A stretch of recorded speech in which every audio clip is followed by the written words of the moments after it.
All right, it's Red October.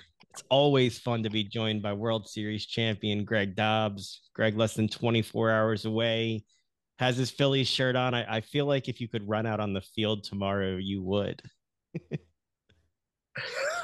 I definitely would, but like I'd probably tear both hamstrings off the bone, right? I don't have it in me anymore. But no, it's this is the most exciting time of the season, right? I mean, this is what Philly lives for. Philly was made for October and for the postseason. So I gotta rep my team, and gotta rep my Phillies red.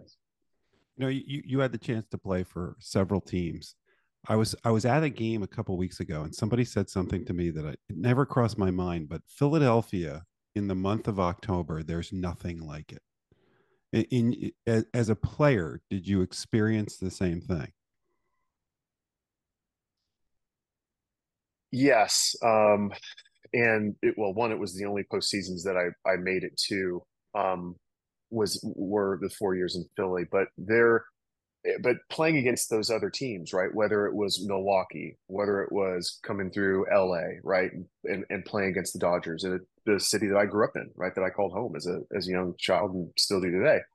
Um, the Yankees, right, going to play the Yankees in Yankee Stadium in 2009, World Series, like there's no environment. Having played in all those other environments, right? And everybody's like, LA, oh, it's such a great environment. No, it's not. Yeah, New York environment. No, it's not. There is nothing like our fans, Citizens Bank Park, ringing the bell when it comes into October. There is literally no environment like it out there, and it's a reason why so many teams do not like coming to play us in October, and I can't blame them because we got the 10th man, which is our fans and our stadium.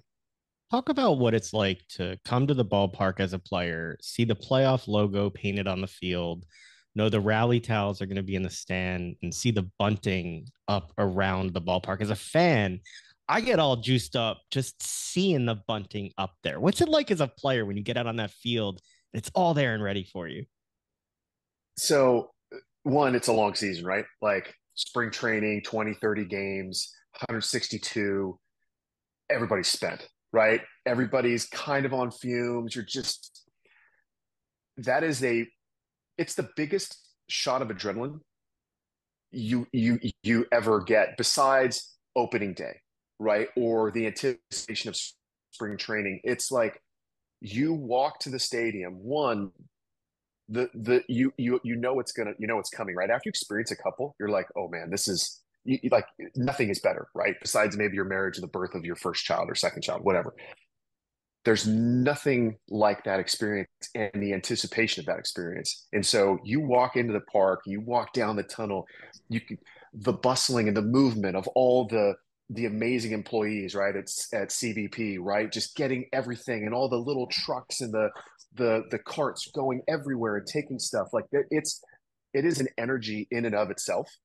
Um, and I get goosebumps as I tell a story because I literally like reliving walking down that from our players lot, the tunnel down into the clubhouse, just the smell and the energy. You can sense it in the stadium, and it's 1 o'clock, right? Our game is until 6 or 7.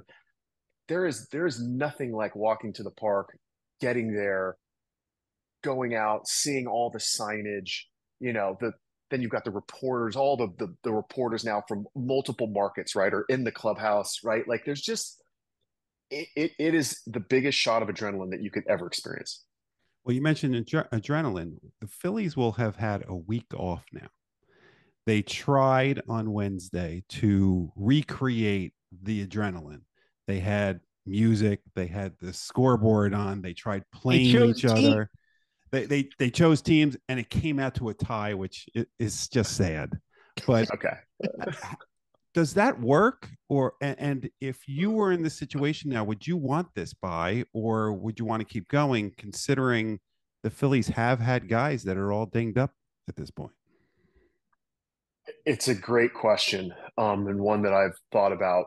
You think back to Atlanta, right, the last couple years, right, and sort of the excuses that they had made, or the things that they had said publicly about having somewhat of a Excuses break. they made. You're right. This Yeah, year, this year they didn't get the time off, and that didn't matter either. You're right. You're right. So thank you. So it's all about how do you use that time effectively, right? And time off is great. I think especially for our club, given where they finished the season, right? Being nicked up, having got, Bryce dealing with the elbow, right? Other guy, Bomb giving his hand and everything just to, some of our pitchers, right? To give them time to just get their bearings, right? They don't have to worry about going out there and competing. They've got 5, 6, 7 days to just get in the training room, get the PT, watch video, let the body just kind of heal itself. So from that perspective, it's been, I think, a plus for us. Now you talk about the adrenaline and how do you replace that? There is no replacement. You can pump music into the stands. You can pump the fan sounds into the stands. You could try to recreate it as best you can, which is what you have to do. I mean, we had to do that a little bit. There were times where I remember one year, Pedro Martinez, when he was with us, right? We didn't know if he was going to be in the rotation or not. We had a couple days off. Me and a couple other guys, I think Bruntlett, and a few others. Pedro went out on the mound in CBP, total off day. We had a little bit of a break, and he threw live to some of us so that he could get sharp and we could get sharp.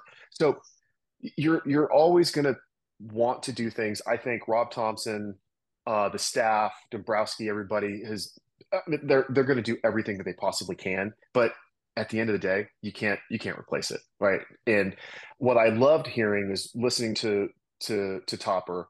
They talked about velo, right? And how they've got the machines in the cages to set up.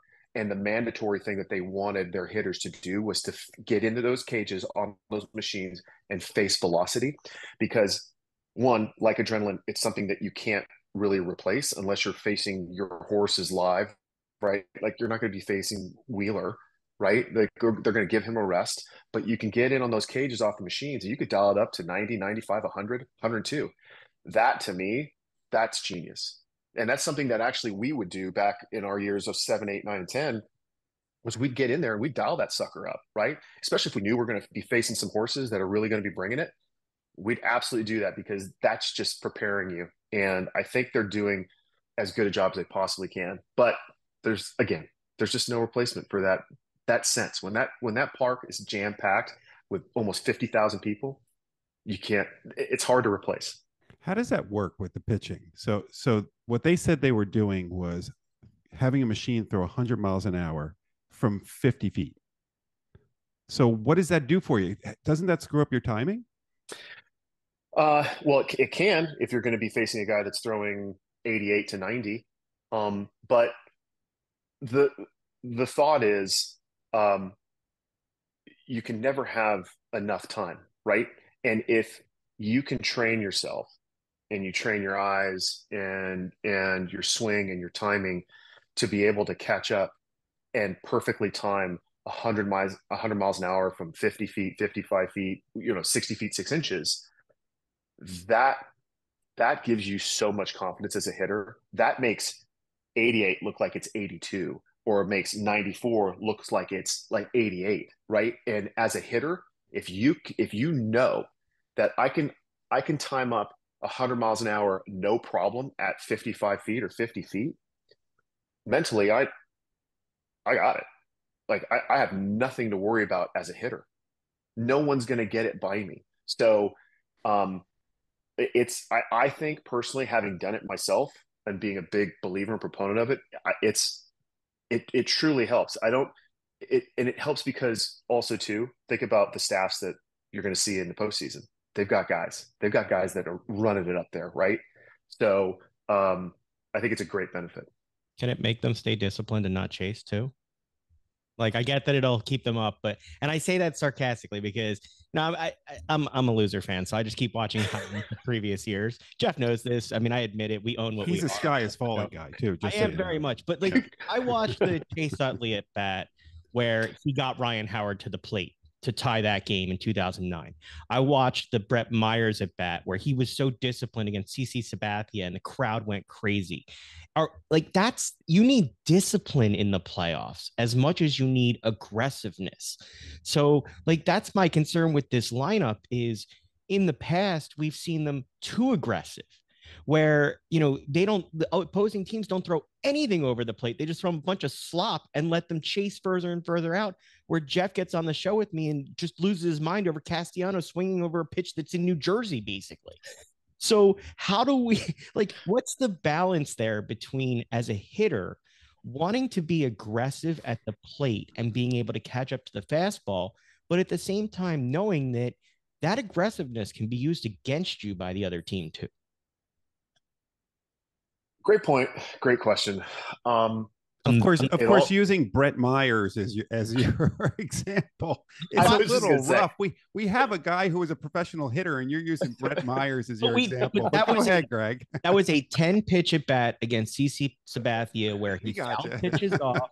And so, that's what you need in the playoffs. You need to outlast the pitcher, not just, hit the fastest pitch when it comes. You got to hit the ball. Yeah. Okay. So I'm loving all this. So, well, I would correct you. You don't have to outlast the pitcher. Sure. You have to hit his mistakes and take the pitches that he and the catcher want you to chase, right? Or pitches that are not in the strike zone. So to get back to your original question of discipline, hitting off of a machine at velocity does also help with discipline. If you are also working on that at the same time, right? Where it's just I'm not blindly swinging at every pitch that comes out of that machine. Some of those pitches aren't going to be perfect. Some of them will, if a ball is scuffed, it's going to go up and to the right, down and to the left, sink, rise, whatever. It's not going to just put it right there, like over your wallet if you sat it in the middle of home plate. No chance, right? So what we would work on as well was taking pitches, right? Like, yes, adjusting to velocity and being able to handle and deliver the barrel to the velocity consistently, but also too, if you work on recognizing at velocity if it's a ball or a strike as well. And that all then gets me to game plan. And my hitting coach that I had my entire career, who I started with 14 years old, a gentleman named Mike Stubbins, who's since passed, God rest his soul. He kept it very simple for me. And one of his mantras was, and I preach this still to this day, is number one, good pitch. Number two, good stroke. Let the result take care of itself. And it usually does if you follow that order. First, get a good pitch. So when we talk about discipline with adrenaline flowing in the postseason, which it's going to, right? And guys are going to chase. We're human, we're infallible, we're going to do it. But if your focus is, and I know K Long is really good at this, is developing a game plan. What zones are we going to attack? What zones are we not going to attack? Right? Laying off pitches that are borderline up, right? They look good. They're cookies. We used to call them cookies, right? Like that cookie looks really good, but you can't go after it, right? You can't. It all comes down to approach and get back to just getting a good pitch. And when you get that good pitch, you put the best swing you can on it. So discipline, I would say, is at a premium as well. How much will the start time of the game impact that? Obviously fans are going to have a blast. The 4:00 start on a Saturday and Sunday. They've got all the time in the world to prepare for the game. But as a player, you got to deal with the shadows at that point. So, generally that's kind of advantage pitcher when the hitter can't see what's coming at him earlier on in the game. What's the challenge for a player in a 4:00 start versus a 1:00 or 7:00 start? Yeah, we hated it. We literally hated it because one, we're creatures of habit and schedule, right? Like it's either a 1:00 game or it's a 6:40 or it's a 7:05 or it's a 6:05, right? And the odd game time. In the postseason, TV scheduling and TV rights rule it, right? Everybody knows that, which is why you get that 4:00 or that 3:35 start where you've never started a game at that time. Shadows can be super tough. The thing is, both offenses have to deal with it, right? So you try your very, very best to battle through it, to deal with the shadows, knowing that the other club's got to deal with it too. And then once you get to that, witching hour of maybe 5 o'clock, right, where the sun has gotten behind, Citizens Bank, and now you don't have a shadow from the center field wall. The stadium lights now are really working well and really lighting up the infield, or the entire field. You just got to grit and bear it, and that's where you really have to hunker down on your pitch selection and plate discipline. Like you really, really do, because you're already at a slight disadvantage. The biggest thing about shadows is it throws off a hitter's depth perception. You can see it out of the hand more often than not, but with those shadows, it messes with a hitter's depth perception.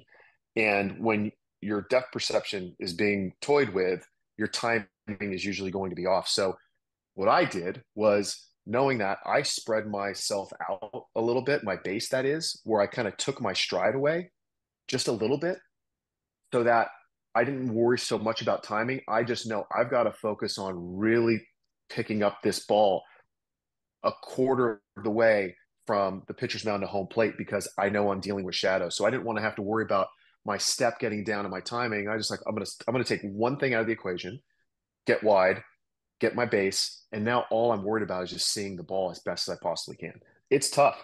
But you know what? Both teams got to deal with it. This season seems different than the last couple. There was momentum going into the playoffs, even though the record didn't reflect it, as opposed to this year when they won the division for the first time since I believe you were there. And there's this concern in Philadelphia. Maybe you can make everyone feel a little bit better, that this team doesn't have that mojo, that there's something missing, even though they seem like the most complete team in the playoffs. Well, if you hearken back to those years, we did have great momentum going into, one, clinching the East, and then going into the NLDS and the NLCS. So I think everyone having that really fresh in their minds and their memory, now they're comparing that, and also to the last few years, right, where we've maybe not had the greatest momentum. Maybe we have, and we get in as a wild card. I think, one, raising that 2024 NL East flag, like that gives you some really good momentum and juice, right? Like, okay, having to deal with some injuries there, guys being banged up, but still getting out there because these guys are freaking warriors and soldiers, right? Like, I hear what fans say, and I understand. And I'm not saying they're wrong. What I'm saying is, having been in that clubhouse and experienced it, varying degrees of momentum running into our postseasons, it's a whole new game. It's a whole new game.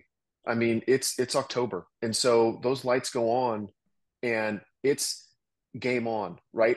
And you create your own momentum from the first pitch, from the first play, from the first at bat, and uh, that's what I want to see our Phillies do.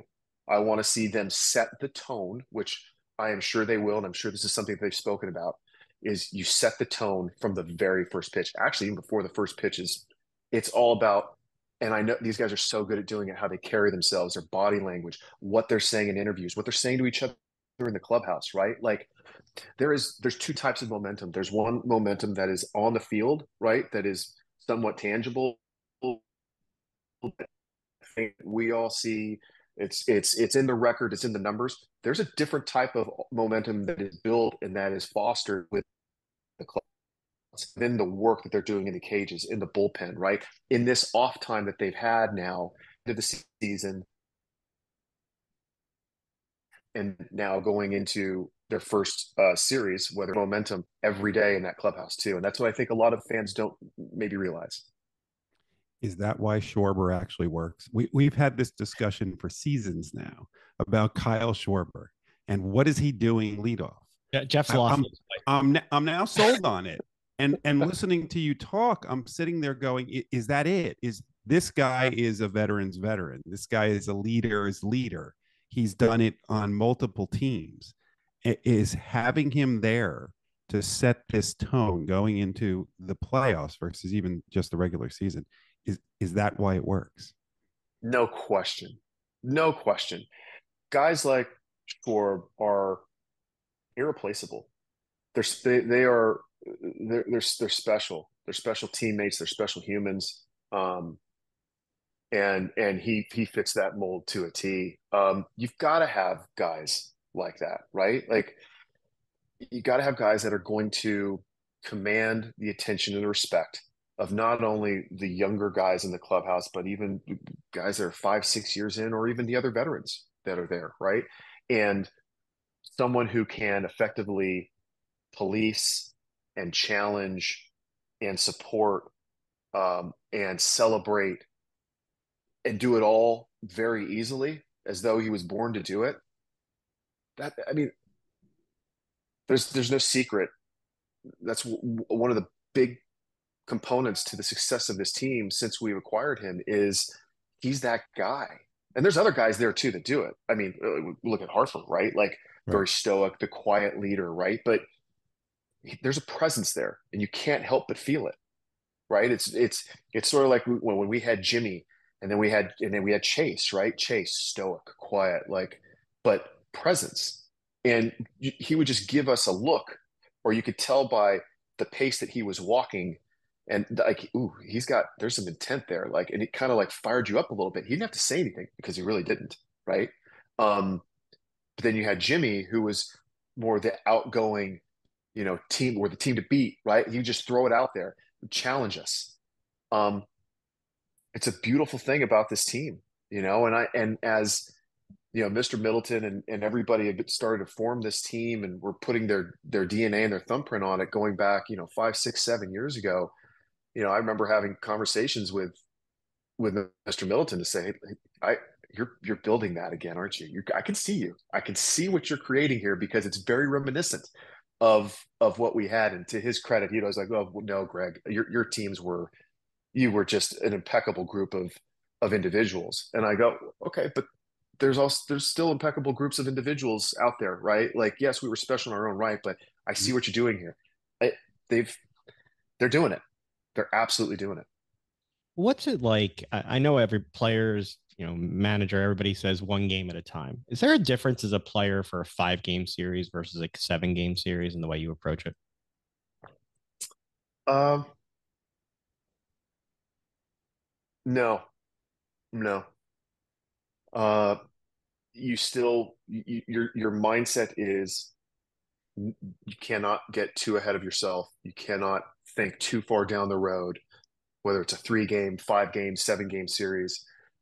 It truly is in the postseason who executes every pitch, who executes every defensive play, who executes offensively, moving runners, passing the baton.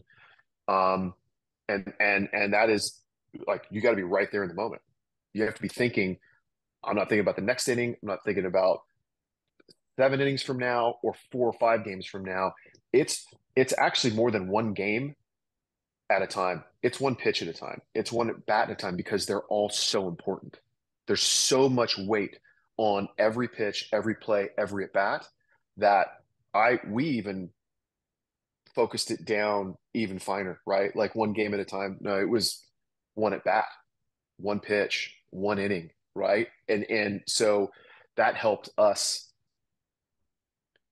really sort of define it. And it also helped us understand that the team that can execute in the postseason is usually the team that wins. What's that first at bat like in the World Series? Oh, it was equally as nerve-wracking as my first at bat in the big leagues, when I broke in with Seattle in September of 2004. Exciting, nervous. I mean, my first one was it was James Shields, Big Game James in Tampa, at the Trop. And that place was loud. Man, the cowbells they got there. I mean, it's tired. You're swinging cow, like what? We're not on a farm. Like, where are the cows at? Stop with the cowbells. But it was exciting.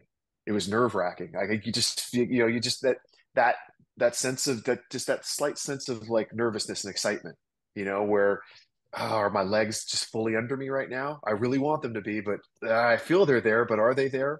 Um, it's a great feeling. It's a great feeling. I don't think I could properly describe it. Do you I just talk got yourself down as you're walking to the plate?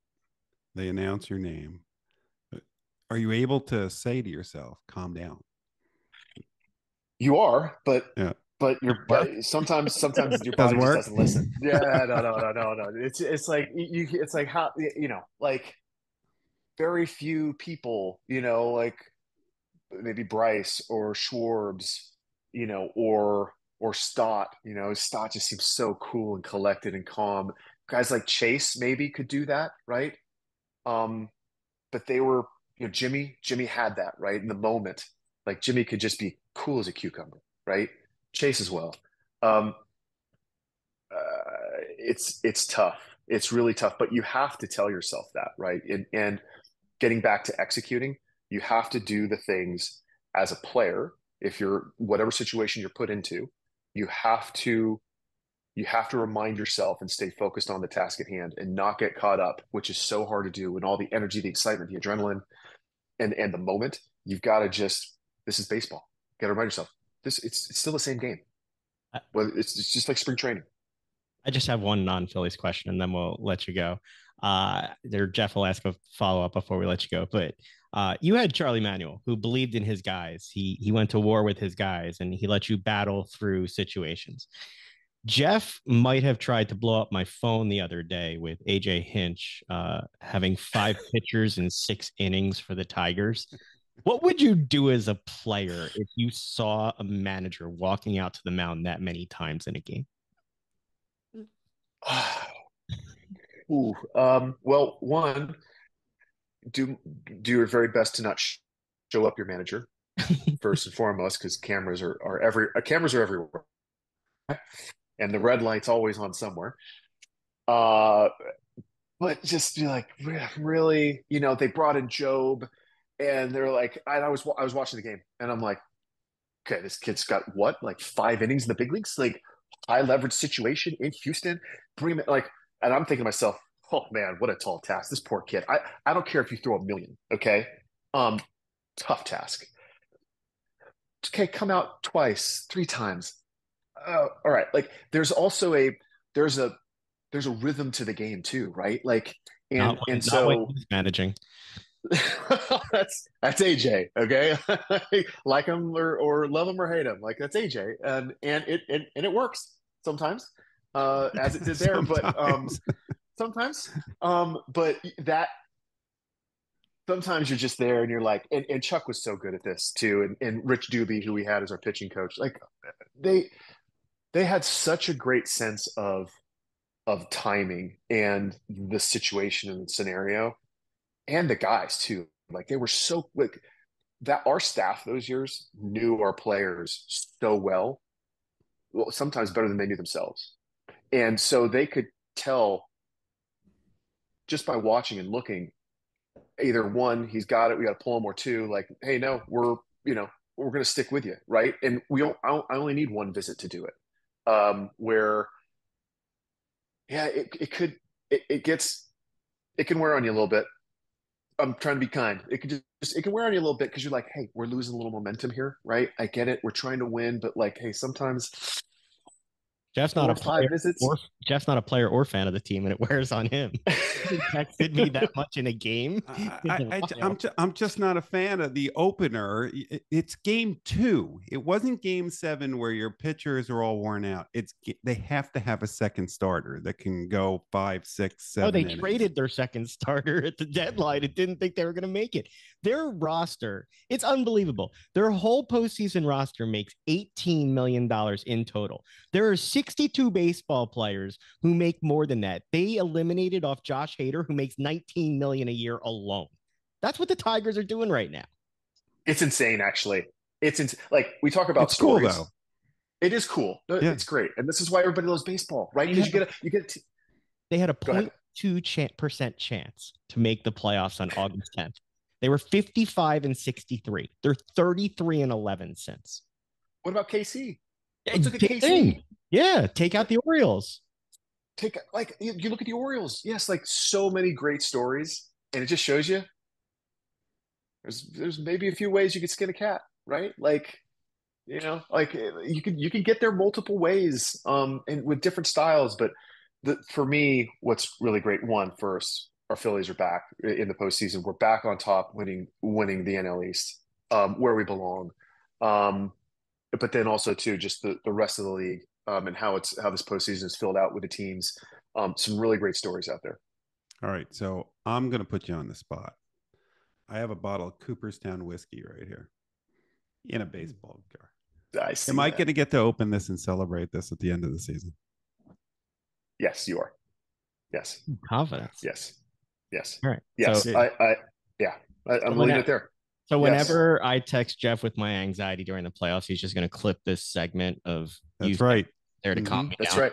Like if they say calm down, it's just going to be a text from Dobbs saying, yes, we're going to make it. Okay. Just guys, we'll start a text chain. So then there's we'll take the middleman out. Like put me in it. If anyone needs talking off a ledge, I'm here. I'm going to warn you because Jeff doesn't have to. You don't want to be on a text message chain with me during the game. You really he's stream conscious. I will take it if you want it. But I mean, Jeff regrets ever giving me his cell phone number, let alone the fact that we do a radio show together when it comes to game. Wow. Greg Dobbs. Jeff is adamant. Jeff. Yeah, he's got opinions. Don't let him. Greg Dobbs, we always appreciate getting to break it down with you. It's going to be fun to watch. We will talk to you as the playoffs go on. Can't wait, guys. Great to see you boys. Go Phils.